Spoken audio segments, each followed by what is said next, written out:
Lucas capítulo 17. E aí você já sabe, depois você aparece lá, tá?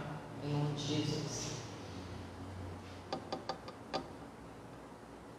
Lucas capítulo 17. Tá ok aí? Tá ok? Fala, Regina. Você que está chegando e que vai acompanhar a mensagem através das redes sociais, quem dera eu pudesse transmitir também lá no YouTube e no Instagram, mas enfim, mais na frente Deus ele vai providenciar isso.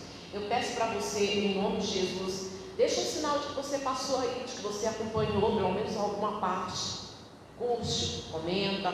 Depois que terminar o culto, não digo que hoje, assim que terminar, eu já vou entrar e vou responder todo mundo, porque quando terminar eu vou para a live, mas depois da live eu entro e respondo todo mundo de bom grado. Eu fico feliz. E vamos lá, vamos dar início à mensagem, em nome de Jesus. Amados, antes, Lucas capítulo 17, antes eu quero refletir, quero dialogar com vocês algo que, lógico, né, tem a ver com a mensagem. A respeito de uma morte inusitada, diferente. Existem algumas, na Bíblia, narra algumas mortes que são incomuns, que são diferentes e assustadoras, como é o caso do clã de Corá, Datã e Abirão, e outros, como Nadab, Abiú, outras, né? E chegando numa certa pessoa, eu quero refletir com vocês, porque essa morte aqui, ela foi uma morte diferente. Algumas perguntas eu vou fazer para vocês ficam à vontade, tanto para responder só no coração, ou para levantar a voz e responder, tá? Você já pensou? Eu acho que todo mundo já pensou, como é que você vai morrer? Acho que todo mundo já pensou, eu já pensei. Inclusive até já cheguei a comentar com uma pessoa que não está aqui agora, mas que é do nosso meio. Cheguei a comentar com essa pessoa. Eu acho que, falei com ele, porque eu fico muito em BL, eu acho que só pode ser isso, porque, conversando com essa pessoa, porque eu tenho muito zelo pela minha saúde, não sinto dor, eu só sinto dor quando a unha crava, não tem dor, irmãos. Só o natural que às vezes, recentemente eu gripei, peguei uma poeira no caminho, tinha uma caçamba na minha frente, jogando a poeira e eu podia ter baixado a viseira, mas aí eu pensei, não vai me fazer mal, fez. Pronto. Tenho muito zelo pela minha saúde, mas eu já pensei sim sobre a minha morte. Você já pensou como é que você vai morrer? De como será o dia, a hora, qual o teu último momento? E essa morte, e essa pessoa que a Bíblia fala, a mulher de Ló, como será que ficou as filhas naquele momento? Porque a família toda sai correndo, é um momento desesperador, e de repente, a mãe, a esposa, ela para e não pode mais correr. Será que as filhas tentaram ajudar ela? Será que Ló tentou fazer alguma coisa? Como saiu o coração daquelas filhas em continuar fugindo e ter que deixar a mãe para trás? E ela, eu custo acreditar que ela morreu imediatamente. Eu custo acreditar. Eu acho, não tem, você que já leu, todo mundo aqui eu creio que já leu, você sabe que não fala se ela morreu imediatamente, o coração parou, não fala, mas eu penso que não. E se ela não morreu imediatamente, como é que ficou aquele momento desesperador, ver eles saírem e ela não poder ir, ela não poder acompanhar eles. Por outro lado, Se de fato aconteceu de ela morrer imediatamente, na hora que ela olhou para trás, ela morreu imediatamente, você há de concordar comigo que foi uma morte miserável. Você sabe por quê? Porque você morrer imediatamente é bom quando você tem certeza da sua salvação.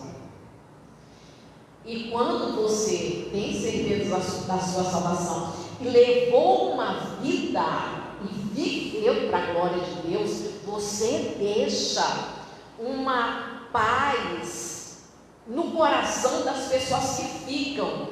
Por mais que todo velório ele seja cheio de dor, mas vocês há de concordar comigo que todo velório do verdadeiro crente, do crente sincero, é diferente.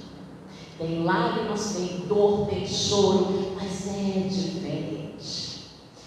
Eu presenciei um velório que para mim foi o mais lindo que eu já vi na minha vida. Imagina, eu custo acreditar que um dia eu vá ver algum velório parecido com aquele dali. Jonathan está aqui, ele sabe do que eu estou falando, irmão. Saiu gente de tudo quanto é lugar, sabe, das cidades do Maranhão, dos municípios. E naquele, o velório acontecendo lá no meio da casa, todo mundo cantando um hino. Foi algo que, meu Deus, um momento de tanta dor. Aquele dali foi lindo, foi diferente. Há uma diferença no velório do crente sincero. E quando não há uma vida para a glória de Deus, como é que fica o coração das pessoas, da família, dos familiares? Vocês já tiveram dúvida a respeito de alguém que partiu e você ficou pensando, meu Deus, será que ele foi salvo? Será que se arrependeu na hora da morte? Será que essa pessoa clamou pelo nome de Jesus na hora da morte? Eu acho que todo mundo também já ficou assim, eu também já. E há aqueles que você diz assim, esse daí, eu duvido muito que tenha se salvado pela vida que estava levando e a forma como morreu, porque algumas mortes de fato são imediatas, acontece da pessoa simplesmente o coração parado. Dois casos, em especial um caso, marcou muito a minha vida, de um amigo nosso, um obreiro, o nome dele era Enoque, e ele se afastou da presença de Deus. Irmão, foi uma coisa de rápido, de dias, se afastou da presença de Deus. Estava lá na estrada de Ribamar parado, esperando o transporte, e o carro passou, o ônibus passou por cima da cabeça dele e morreu imediatamente. Isso dali marcou não só a mim, mas as pessoas que conheciam ele. Dali foi chocante para a gente. Então acho que vocês também já ficaram assim a respeito de alguém, meu Deus. Olha, morrer sozinho é horrível, sem ter ninguém para segurar na mão, sem familiar, sem ninguém por perto. Essa foi a morte da mulher de Ló. Não tinha ninguém para segurar na mão dela, não tinha ninguém para falar um versículo bíblico, cantar um louvor, não tinha ninguém. A Bíblia diz que Deus, Ele olha com atenção, com cuidado para a morte dos seus santos.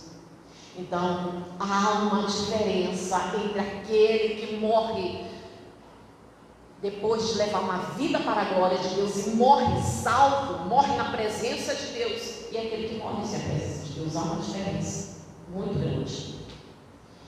Que morte triste, lamentável, sozinho, sozinha, sem ninguém por perto, sem ninguém. Às vezes a pessoa pensa que no último dia da vida dela, ela vai conseguir se arrepender e ela será salva. Nem sempre isso acontece. E às vezes a pessoa pensa que quando ela chegar mais na frente, vai dar, antes de morrer, vai dar tempo de ela se consertar, porque lá no subconsciente dela, lá no íntimo dela, ela sabe que a vida dela não está correta, que ela tem que mudar algumas coisas, tem que resolver, e aí ela fica adiando um assunto muito sério. Jesus, ele está falando sobre os últimos dias, e ele está falando sobre a advertência entre a salvação, a perdição eterna. E quando ele fala sobre os últimos dias, um versículo é o que a gente vai estudar hoje. Ele diz assim, que é o versículo 32. Ele diz assim, olha, 17:32, tá? Lembrai-vos da mulher de Ló. Vamos pegar outra Bíblia também. Quem quiser preservar a sua vida, perderá, e quem perder de fato, salvará. Olha só, é interessante a forma como ele fala aqui, porque ele não diz assim, não sigam o caminho, não sejam igual, não, ele está mandando lembrar. E isso é profundo. Ele manda a advertência, a ordem, lembrar. Isso é muito profundo. Então tá, o que a mulher de Ló tem para nos ensinar? Se ele manda a gente lembrar da mulher de Ló, eu acredito que lembrar dela no dia de hoje é muito importante. Porque nós estamos nos últimos dias, não tem como questionar os acontecimentos. Não é possível que alguém que está aqui, talvez, que vai assistir ou que está assistindo, talvez esteja dormente e Deus te colocou diante, dessa pregação para você despertar. Mas eu custo acreditar que vocês que estão comigo há algum tempo, eu custo acreditar que você está dormente.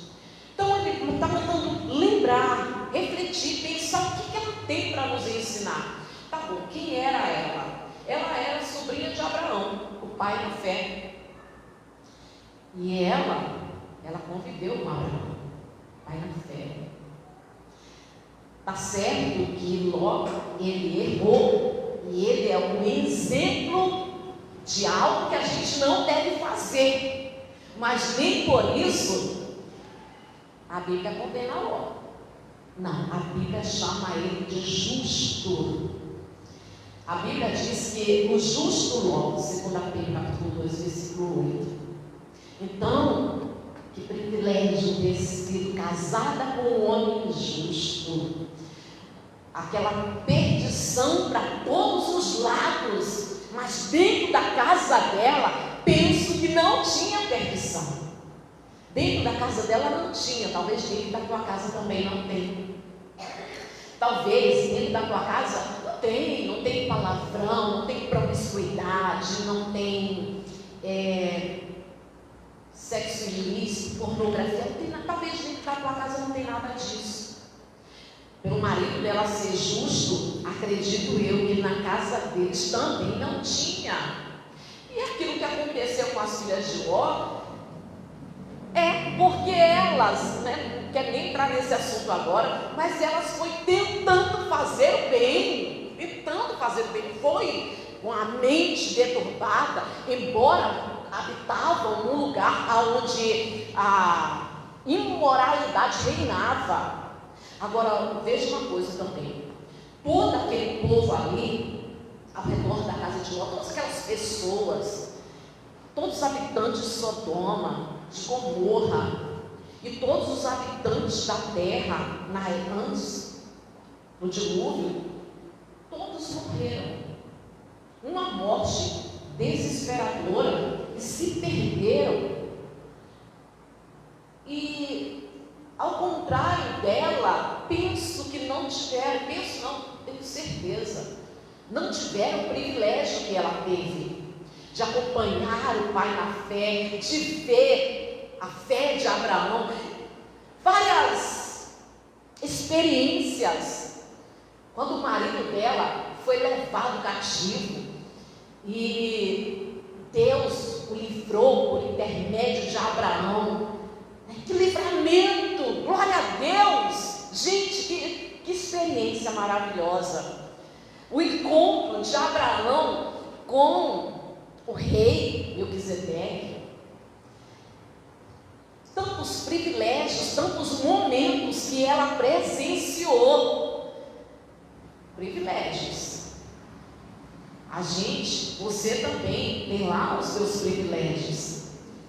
Que eles que se perderam não tiveram. Talvez aquelas casas não teve ninguém que apresentasse para eles o Deus vivo. Estava todo mundo perdido. Imoralidade, perversidade, maldade, estava todo mundo perdido. Mas não tiveram o privilégio da mulher de Ló, de ter pessoas na sua família que eram pessoas que temiam, que tinham fé em Deus, que tinham uma fé inabalável como Abraão. O que ocorreu com Abraão e Isaac, mas você tem, né? Você tem uma mãe que é crente, você tem um filho que é um servo de Deus, você com certeza convive com pessoas que para você são exemplos de fé. Você tem o privilégio de estar dentro de uma igreja que prega o evangelho genuíno, de conviver com pessoas. Agora, isso daqui eu falo com convicção, privilégio que você tem e que eu tenho, e eu falo. Tem gente que está me assistindo aí, que são meus amigos e que já me ouviram falar, porque, irmãos, pela graça de Deus, misericórdia de Deus, eu me gabo por onde eu ando. Eu digo assim, eu convivo com pessoas que são crentes, de verdade, crente. Eu deixo a igreja lá e não há nenhuma preocupação, e pode chamar pessoas lá do meio para subir no altar pregar, e o Espírito Santo eu falo, legal. Você tem privilégio, né? A gente tem esse privilégio de conviver com pessoas que você vê nela a presença de Deus, você vê nela um amor verdadeiro por Deus, uma vida para a glória de Deus. Mas muitas daquelas pessoas que se perderam não tiveram o privilégio que temos, que você tem. Não tiveram o privilégio que você tem de estar aqui hoje assistindo um culto, talvez porque a tua mãe chamou e disse: você não vai? Não teve esse privilégio. Aquelas pessoas que morreram antes do dilúvio não tiveram o privilégio que você está tendo. Não ouviram falar do Deus vivo. Não teve ninguém dentro da casa deles que mostrassem para eles a verdade de Deus. Por outro lado, temos exemplos na Bíblia de pessoas que tiveram privilégio sim, e ainda assim se perderam. Ainda assim se perderam. A mulher de Ló, os filhos de Eli, Demas e tantos outros. E ela tinha um homem crente dentro de casa, errou, estava lá, foi para aquele meio lá, mas ele era um homem crente. Tem gente que acha que se o marido dela fosse crente, a vida dela espiritual era outra. A mulher de Ló tinha um marido crente. Então, a gente lembrar da mulher de Ló, era alguém que tinha privilégio, que tinha uma casa que servia a Deus. Ninguém ao redor servia a Deus, mas na casa dela servia a Deus. E a convivência dela com o marido, com Abraão. Jesus, ele fala o seguinte: não há ninguém que antes de construir uma torre venha calcular para ver se conclui ou não. E a gente vê que tem pessoas que ela não calcula o preço de servir a Deus, de se entregar, de ver a caminhada da fé. Ela não calcula. Vai ter dificuldades, vai ter tribulação, no mundo tereis aflições, mas calcular e dizer assim: eu vou até o fim, porque também Jesus disse que aquele que põe a mão no arado e olha para trás não é digno dele. Não é digno dele. Ela se perdeu. E olha que ela saiu da cidade. Ela teve o privilégio de ver os anjos na casa dela, tomar pela mão. O anjo toma pela mão e sai guiando eles. E dá uma ordem: foge pela tua vida. Dá uma ordem e ela sai da cidade. E ela sai de Sodoma e Gomorra. Ela sai, mas no meio do caminho ela se perde. Um olhar. Por que essa mulher foi para nós um exemplo de juízo, da ira de Deus? Que morte horrível para uma mulher que cometeu qual pecado? Irmãos, ela não era assassina, ela não adulterou, não matou ninguém. Qual foi o pecado dessa mulher? Foi um olhar. Tem como alguém levar ela para deitar lá, a neném? Ou tem um lugarzinho? Bota ela lá no sofá, até começar vai lá, Marcelo, até começar o culto. Mas tem que ligar o lá, até começar a live, senão ela vai ficar com o pescoço. Qual foi o pecado Qual o pecado dessa mulher?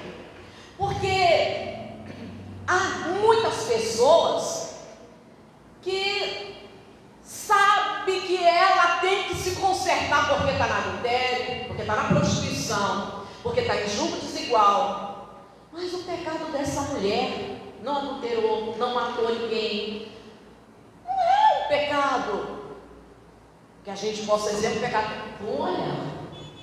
Foi um olhar.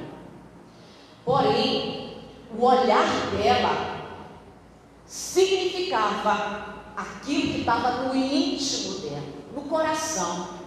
O olhar dela revelou o coração dela. Ela sai de Sodoma, mas Sodoma não sai de dentro dela. E tem gente que acha que saiu, porque nós saímos. Como saímos? O Senhor, como ele diz em Efésios, o Senhor nos tirou do reino das trevas. Quem foi que ele tirou do reino das trevas, senão aquele que caiu a vida nos olhos, que consegue enxergar que a salvação é por Jesus Cristo, que Deus nos dá a salvação por meio de Jesus, e para obter a salvação que está em Cristo, ser justificado por meio de Cristo, justiça imputada, tem que estar totalmente em Jesus, tem que estar fixado, tem que estar com os olhos firmados na beleza de Cristo e não na beleza do mundo. Tem pessoas que acham que ela pode servir a Deus, quando na verdade o pecado propriamente dito ela não tem. Mas o coração dela não é totalmente de Deus. O coração dela não foi entregue.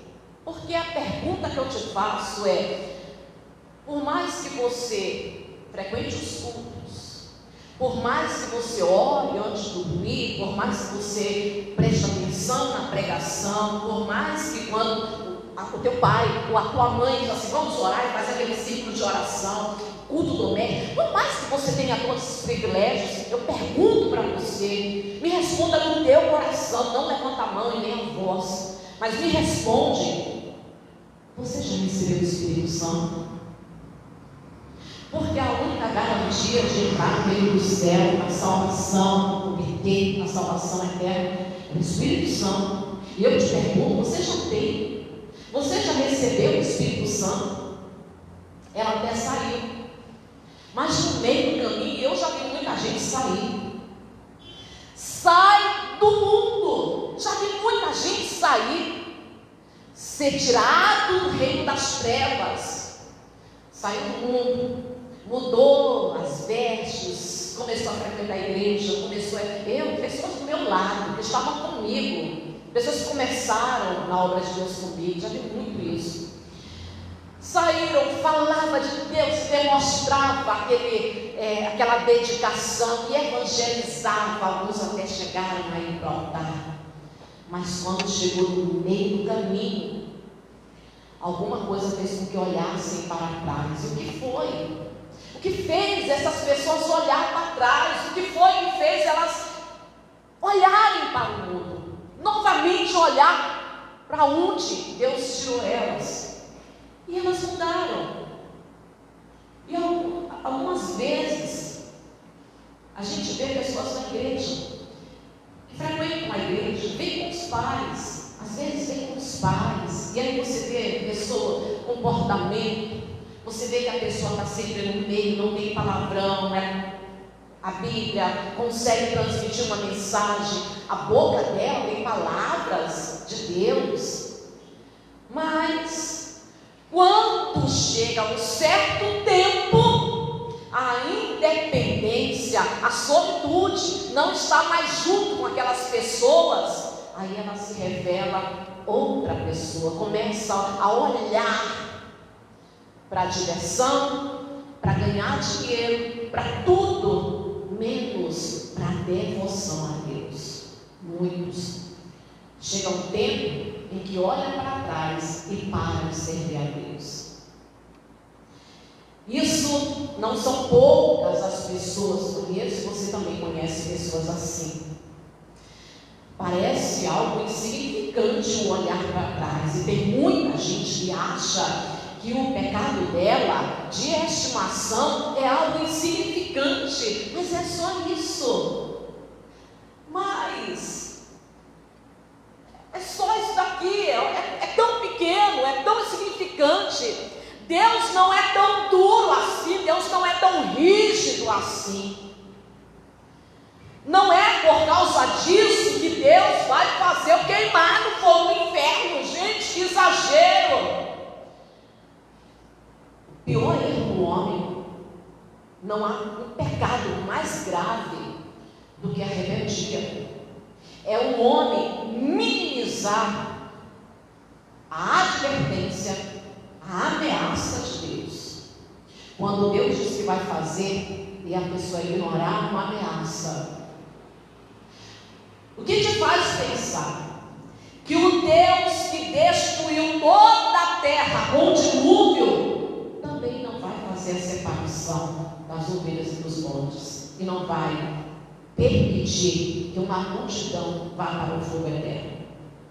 E o que te faz pensar que o Deus que destruiu Sodoma e Gomorra com fogo não vai cumprir a ameaça dele de permitir que uma multidão vá para a perdição eterna, o fogo eterno? E o que te faz pensar que de fato o inferno é aqui? Se a Bíblia fala fogo eterno, perdição eterna, o bicho que nunca morre, se isso daqui acaba, o que te faz pensar? É tão pequeno o pecado, é tão pequeno, é só isso. Mas ela também pensou. O pecado, uma fruta, eu não sei o tamanho da fruta, mas digamos que era uma maçã, é só um fruto pequeno. É só isso. É só um olhar. É só um pecado tão pequeno, insignificante. É a rebeldia. Porque quando Deus dá uma ordem e o homem ignora essa ordem, e quando o homem pensa que Deus ele não cumpre uma ameaça, porque Deus ele falou para Eva: se você comer, você vai morrer. Mas Eva desacreditou da ameaça de Deus, comeu, imediatamente ela não morreu, e leva para Adão. Mas é tão verdade a palavra de Deus que de fato hoje a gente está vendo sempre os velórios, os cortejos fúnebres que contam para a gente que a ameaça de Deus é verdadeira. Quando Deus ele fala, ele cumpre, ele está falando a verdade. E quando Jesus ele vem e as pessoas assim, pedem para que a gente venha pregar o amor, mas a gente precisa ser saudáveis e parecidos com Jesus. E Jesus, ele vem e fala sobre o fogo eterno, sobre o inferno, sobre a perdição eterna. E ele faz todas essas ameaças, e isso não é propriamente só de Jesus. Ele diz: a palavra do meu Pai é a palavra do meu Pai. Tudo que eu anunciei para vocês vem do meu Pai. E quando Deus, ele faz uma ameaça e a pessoa, ela ignora essa ameaça, o pecado da rebeldia, quando ele diz assim: vai e não olha para trás, e ela somente olhou. Tem muita gente que ela saiu de Sodoma e Gomorra. Deus tira a pessoa do reino das trevas e transporta para o reino do Filho do seu amor. O que significa isso? Transmitir, trazer para o reino do Filho do seu amor significa morrer para o pecado. Morrer para o pecado. Chega a um ponto em que a gente diz: eu não vivo mais, é Cristo que vive em mim, e não há ninguém orientando, ensinando, não vai, não faz. O coração da pessoa está fisgado pelo amor de Jesus totalmente, que no coração ela já está dizendo: não vou, não faço. A oportunidade, a pressão quer levar ela a mentir. No coração ela já está dizendo: eu não vou mentir, eu não sei o que vai dar, mas eu não vou mentir. Pode dar o que der, mas eu vou falar a verdade. E ela diz: eu não vou para um julgo desigual, eu não vou fazer, eu não vou me envolver, porque ela está fisgada, ela morreu para o pecado, e a única coisa que ela quer é viver para a glória de Deus. Esse foi transportado para o reino do Filho do seu amor. E quando não se vive para a glória de Deus, ainda está no reino das trevas. Ainda. Não adianta, por mais que as pessoas falem de Jesus, postem versículos bíblicos, dizem: eu tenho muita fé, você ainda está no reino das trevas. E o coração, aquilo que Deus conhece, se você não está fisgado por Jesus e o coração é inteiro para Ele, não importa o que você faz, com quem você convive e até o conhecimento que você tem. Porque a mulher de Ló conhecia, ela convivia, não importa com quem você convive, e não importa também o conhecimento, porque tem muita gente preparada para debater, e ela sabe o que é certo e o que é errado, e ela está pronta para debater, mas nem isso garante que a pessoa ela tem salvação. Absolutamente nada, a não ser que ela de fato está vivendo para a glória de Deus. O coração dela é totalmente de Deus, pois o coração da mulher de Ló não era. Embora ela não tinha pecado propriamente dito, mas o coração dela não era totalmente de Deus. E se o teu coração, você diz assim: eu amo a Deus, eu entrego para Deus, mas ainda tem uma parte do teu coração que gosta da pornografia, que tem o desejo pela prostituição, tem uma inclinação para adultério, ou você quer viver no cristianismo, quer ir para a igreja, quer escutar os cultos, ouvir a pregação, mas tem um pecado de estimação. Deus, Ele não tem derramado graça no teu coração. Não tem, não tem. Ainda está no reino das trevas. E esse mesmo Deus que condenou, que julgou e derramou juízo sobre a mulher de Ló, por causa de um coração voltado para o mundo, para o seu passado, também é o Deus que está mandando você tirar o teu coração do mundo, daquilo que você ainda gosta, que te chama a atenção. Essas músicas mundanas que você ainda acha o máximo, porque é muito legal. Porque são os videozinhos que aparecem para você, que ninguém está vendo, mas você fica lá. Você diz que é de Deus, mas fica lá visualizando aqueles vídeos com as mulheres seminuas que dançam, rebolam e que tremem, e aquilo dali mexe com o teu coração. Eu estou mandando você se arrepender hoje, porque aquele que tem amizade com o mundo não pode ter amizade com Deus. Pelo contrário, é inimigo de Deus. Como inimigo de Deus vai entrar no céu? Não entra. Deus ama o pecador, mas qual é o pecador que Deus ama? São os pecadores que aceitaram o derramamento da graça, são os pecadores que receberam Jesus. Os demais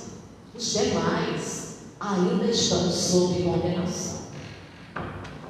E não vem você dizer que você vai ser salvo, porque daqui a pouco você vai mudar, porque no último instante você vai se arrepender. Você não sabe o dia da tua morte, você não sabe.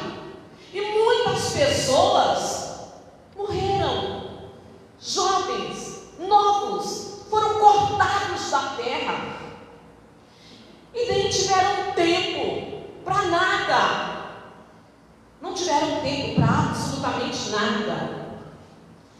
A mesma Bíblia que ensina, que fala de amor, é a mesma Bíblia que fala, que adverte, que ameaça, que Deus ele vai punir aqueles que se apegam ao pecado e que não estão apegados ao amor do seu filho. Mas se você diz que é um exagero, você está chamando Jesus de mentiroso. Se você fala, se você não acredita no inferno, você está dizendo que Jesus é um mentiroso. Então como você pode acreditar na Bíblia se você não acredita na existência do inferno? Se não existe o inferno, aquele que ameaçou dizendo que existe o inferno é o mesmo que diz que existe o céu. Como é que você acredita no céu e você não acredita no inferno? Você não pode crer que existe um céu e crer que não existe um inferno, porque aquele que prometeu que se nós perseverarmos até o fim, nós seremos salvos, também disse que aqueles que continuarem no pecado serão punidos e serão lançados no lago de fogo e enxofre. Talvez as pessoas achem exagero, né? Que é o evangelho que amedronta. O evangelho que coloca medo. Quem dera que pelo menos por medo você fugisse do inferno. Quem dera que pelo menos por medo você buscasse obedecer a Deus para fugir da condenação eterna e do fogo eterno. Deixar para se consertar amanhã, deixar para se consertar futuramente, deixar para viver uma vida com Deus e construir uma vida com Deus mais na frente, isso é loucura, porque tu não conhece o dia de amanhã. E a gente tem que pensar o seguinte: um dia vai ser o nosso último culto, um dia vai ser o teu último culto, um dia vai ser a última vez que você leu a Bíblia, um dia vai ser a última vez que você ouviu uma pregação. E quando vai ser? E como vai ser a tua morte? Vai ser a morte dos santos ou a morte dos condenados? Ou a morte dos perdidos? Vai ser aquela morte tranquila, porque tem santo que está no leito de hospital. Mas eu também já vi santo no leito de hospital, que tem paz, que tem tranquilidade. Vi isso na minha mãe. E você também já viu. Eu acredito que todos nós que já temos um tempo na presença de Deus, já presenciamos isso. O santo que na hora da morte você vê uma paz, uma tranquilidade de alguém que tem convicção que quando fecha os olhos aqui, quando abrir os olhos, vai abrir os olhos no reino de Deus, o céu, o paraíso, com Cristo. Qual vai ser a morte? A morte dos santos ou a morte dos perdidos? Porque um dia vai acabar. A oportunidade, os privilégios, um dia vai acabar. Não dá para ficar comendo e bebendo para a vida toda. Porque como Jesus disse, aquele dia vai vir quando todo mundo está comendo, bebendo, casando e se dando em casamento.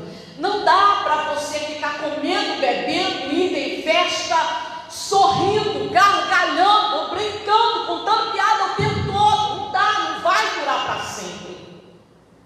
Todo esse tempo que você tem de escolher, de aproveitar, de curtir a vida, e porque a vida é bela, e porque você tem mais a que curtir, e porque você tem saúde, porque você gosta, e porque você é jovem, não vai ficar aí, não vai durar para a vida toda.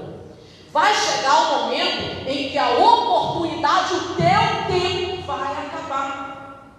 Teu tempo vai acabar. E Jesus, ele disse em Lucas capítulo 17, lembrai-vos dos perdidos, para a gente não esquecer das almas que se perderam. Não é isso? Lembrai-vos da mulher de Ló. O que significa isso? Lembre-se daqueles que as almas se perderam. É isso que ele está dizendo. Muitas pessoas, as almas delas se perderam. Alguns até tiveram o privilégio, ficaram um tempo na igreja. Alguns até tiveram um ministério, mas se afastaram da presença de Deus. E outros ainda estão dentro da igreja, ainda estão com a Bíblia na mão, mas o coração não é totalmente de Deus. E se o teu coração não é totalmente de Deus, o teu pecado de estimação pode te levar para o inferno. E Deus nos trouxe aqui nessa noite para dizer: lembre-se das almas que se perderam. Tenha zelo pela tua alma, porque você hoje, 13 de outubro de 2024, você pode escolher céu ou inferno. Céu ou inferno. Como estou terminando a mensagem, em nome de Jesus. Jesus disse: lembrai-vos da mulher de Ló. Não vamos esquecer as almas que se perderam. Algumas pessoas que deixaram dúvida, sabe, até morreram, mas depois apareceu alguns erros, apareceu amante, apareceu mentira, apareceu engano. Opa, peraí, como é que vai ser a nossa morte? Hoje a gente precisa escolher, como ele diz assim: lembrai-vos das almas que se perderam. E depois que a pessoa morre, não há arrependimento e não há um lugar para aqueles que ainda queriam se consertar. Não há. Hoje a determinação de escolher a morte dos santos ou a morte dos perdidos, céu ou inferno. Qual é a nossa escolha? Qual é a tua escolha? Qual é a convicção que você vai deixar para as pessoas que convivem com você? Qual é a certeza? Como vai ser o teu velório? Muitas pessoas têm partido dessa vida e têm se encontrado para prestar conta com Deus, têm ido para se encontrar com Deus, e vai chegar um momento em que você também vai se encontrar com Deus. Vai chegar um momento que eu vou me encontrar com Deus, e você vai se encontrar com Deus. E como vai ser esse encontro? Vai ser um encontro de alívio, um encontro de valeu a pena, um encontro de acabou, um encontro de prazer, de satisfação, ou vai ser um encontro de medo e de pavor de alguém que poderia ter feito diferente? mas deixou o tempo passar e adiou o assunto mais importante da sua vida. Não dá para adiar o assunto mais importante da tua vida, que é o destino da tua alma. O destino da nossa alma é um assunto que a gente não pode deixar para daqui a pouco. É um assunto que a gente tem que resolver hoje e agora. Sentado, inclina a tua cabeça e fecha os olhos. Aí onde você está.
aquele que está apegado ao pecado, porque Deus odeia o pecado e e ele sequer pode contemplar o pecado, porque a Bíblia diz que ele é santo, santo, santo.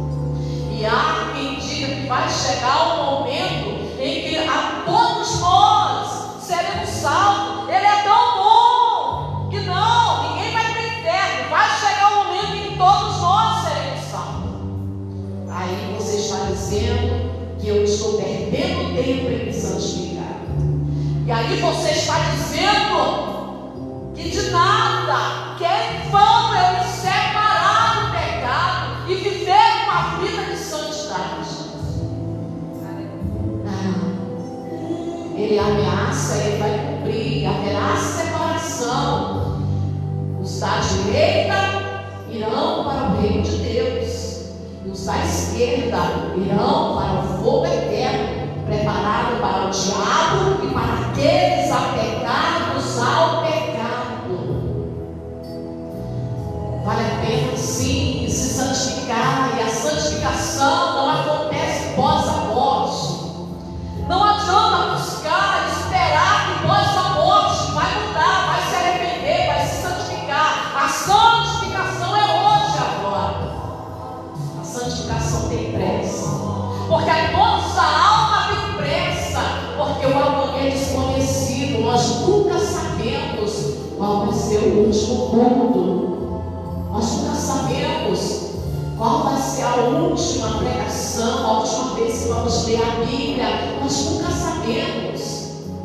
A nossa alma tem pressa de escolher. Não importa o que você já viveu até hoje, os privilégios que você já teve. A pergunta é: você já tem o Espírito Santo no teu coração? Você já recebeu o Espírito Santo? Você está perseguindo a perfeição e tem buscado, se dedicado para ser aperfeiçoado por intermédio da vida de Cristo? Só aquele que já recebeu o Espírito Santo, só aquele que recebeu o Espírito Santo tem a certeza de que ele verdadeiramente vai ocupar aquele lugar que Jesus prometeu. E essa advertência aqui não foi para a primeira vida de Jesus, essa advertência aqui foi para a segunda. Lembrai-vos dos perdidos, lembrai-vos daqueles que se perderam. Demas não cometeu nenhum pecado, ele simplesmente voltou atrás, porque ele se deixou fisgar pelas coisas desse mundo. Não houve um pecado aos olhos humanos gravíssimo na mulher de Ló, mas Deus condenou o que havia no coração dela, porque o coração dela fez com que o olhar dela se virasse para onde estava o tesouro dela, aquilo que ela considerava importante, aquilo que fisgava o coração dela. Mas o nosso tesouro está no céu. Nosso tesouro está no céu, o nosso olhar está lá. Assim como nós sabemos que um dia vai ser o último culto, nós também sabemos que aqui nessa terra vai ficar todas as tribulações, tristeza, lágrima, dor, todas as guerras, todas as dificuldades, todas as dores e enfermidades. O derramamento do Espírito Santo no nosso coração garante que vai ficar tudo aqui, que um dia nós vamos fechar os olhos aqui. A morte dos santos, e a morte dos santos é uma morte onde você tem pessoas que você ama perto de você, é onde você consegue receber o amor, você consegue receber o apoio, o carinho de pessoas que te amam, que você ama, porque Deus ele tem cuidado com a morte dos santos. Ele tem zelo, ele olha com atenção para os seus santos quando eles partem aqui desse mundo. E quando parte, o corpo pode até sentir dor, mas a alma transforma de paz. Nos arrependemos hoje, para que o nosso último suspiro suspiro seja o suspiro dos santos, o suspiro dos salvos, o suspiro dos arrependidos, o suspiro daqueles que amam a Deus de fato e de verdade, e que não trocam a salvação por nenhum manjar, por nenhum prazer dessa vida. Vale a pena se santificar, vale a pena. Deus manda você abandonar essa bebida hoje. Deus manda você abandonar esses vídeos, essas imagens de pornografia. O que Deus tem para te oferecer, para encher o teu coração, é infinitamente melhor e maior. Quando o anjo pega pela mão daquela família, daquela mulher, ele está levando ela para o alto. Deus não tira ninguém do mundo para levar para um lugar de baixo nível, é para o alto, porque os justos, a vereda, o caminho deles é como a luz da aurora, vai brilhando, brilhando, brilhando até se tornar dia perfeito. Independente do que está acontecendo hoje, nós estamos sendo aperfeiçoados para entrar no reino de Deus puro, imaculado, sem pecado. Sem pecado.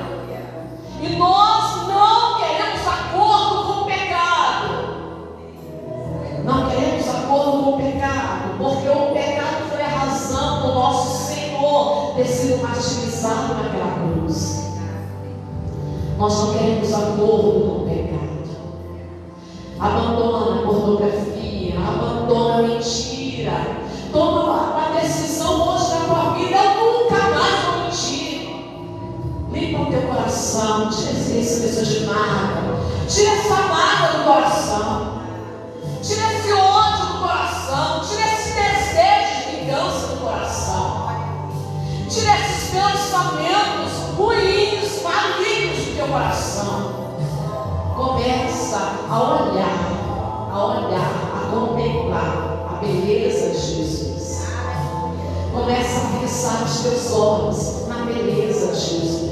E quando você consegue olhar, quando você consegue contemplar a beleza de Jesus, você fica fisgado por ela, você fica fascinado e apaixonado por ela, você fica preenchido pela beleza de Jesus. E não existe nada nesse mundo, você não consegue dar atenção para nada nesse mundo, não tem espaço para nenhuma dalila te fazer dormir, ficar dormente no pecado e tirar a tua força. Não deixa a pornografia tirar a tua força, não deixa essa mágoa tirar a tua força, não deixa o cansaço te fazer olhar para trás, porque Deus, Ele tem preparado para os seus servos, para aqueles que perseverarem até o fim, o que Ele tem preparado para nos receber. Com certeza vale a pena. Todos nós que vamos perseverar, temos a certeza de que nós vamos entrar no reino dos céus, uma multidão. Seremos bem recebidos.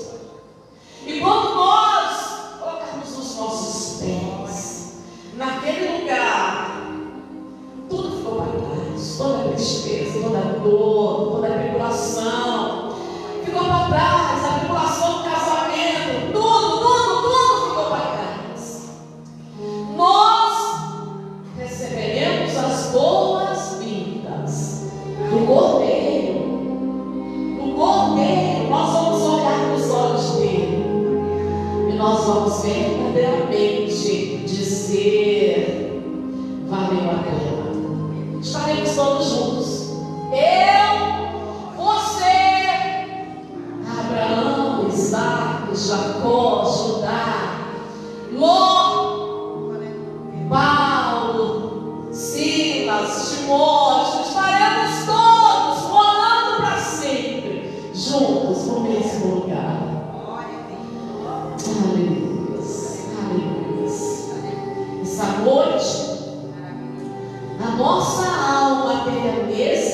de lembrar das almas perdidas, de temas da mulher de Ló, Ananias e Safira, os filhos de Eli e de tantos outros.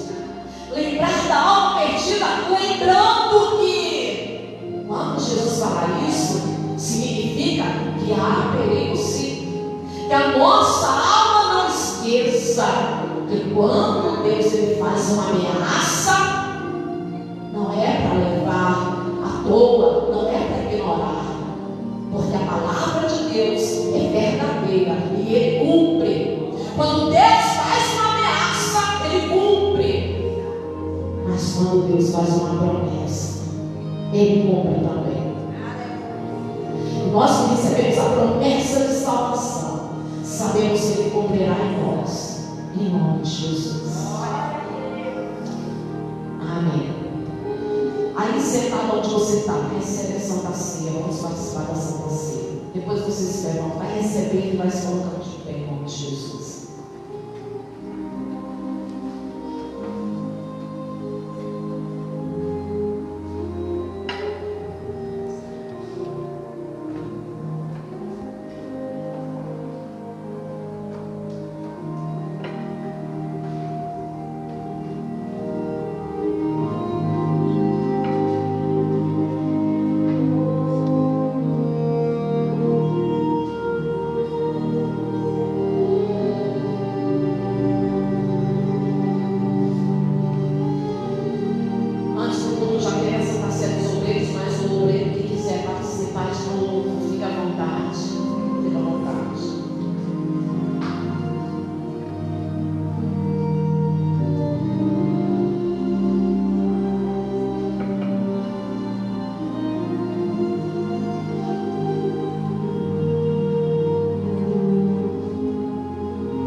Abençoa, meu Deus, em nome do Pai, do Filho e do Espírito Santo. Coma da carne do teu Senhor. Receba força, receba força, receba saúde nas suas juntas, medulas. Receba força, receba saúde para a tua mente. Receba saúde emocional. Receba saúde. Seja liberto desses sintomas de ansiedade. Seja liberto de todo caroço, de toda inflamação, infecção, de toda bactéria. Seja livre de toda doença e de toda enfermidade que ainda não se manifestou em diagnóstico. Fique livre. Tudo aquilo que Satanás está trabalhando no meu organismo, que iria se revelar mais na frente, seja livre hoje, seja curado, que pelo poder de Deus, você receba a saúde da carne, do sangue, dos ossos, das juntas, medulas, no emocional, na mente. Jesus Cristo te cura, Jesus Cristo te dá saúde. Seja curado em nome de Jesus. Levante prova o cálice com o suco da uva. Na mesma feita, depois de iniciar, ele pegou o cálice com o suco da uva. Ele abençoou e disse: tomai todos vós. Este é o meu sangue, o sangue da nova e eterna aliança. Fazer isto em memória de mim. Porque todas as vezes comeis deste pão, bebeis deste cálice, anunciais a morte do Senhor até que Ele venha. Deixa de ser um simples suco de uva, recebe a bênção o sangue do nosso Senhor, que foi vertido na cruz, o qual nós cremos que pelo derramamento do seu sangue, o Senhor nos concedeu a oportunidade, o privilégio da salvação, a graça da salvação. Consagra, meu Deus, e abençoa em nome do Pai, do Filho e do Espírito Santo. Beba o sangue do teu Senhor.